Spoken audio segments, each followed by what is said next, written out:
This is Dublin Airport.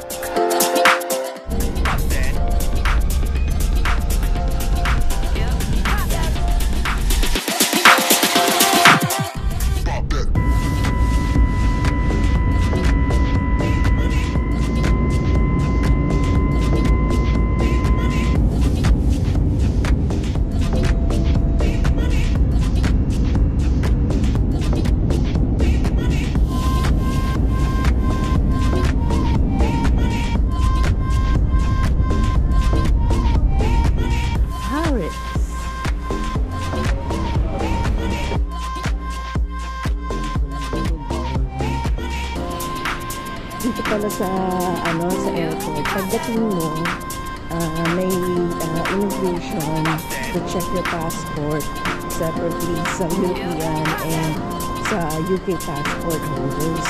So, dito kami ngayon sa European passport holders.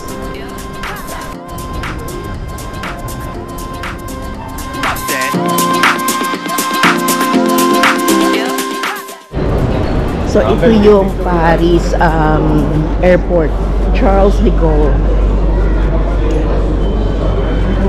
Nakuha na namin yung gamit namin.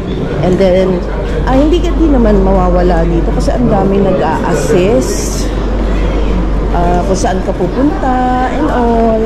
Ayun ang hinahanap namin kung saan kami kukuha ng transport ticket.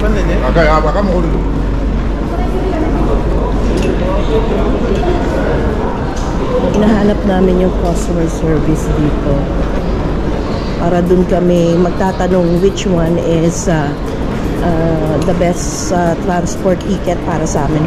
Pero sa pag-review ko, I think we'll go for Navigo weekly pass. Parang mas siya, mas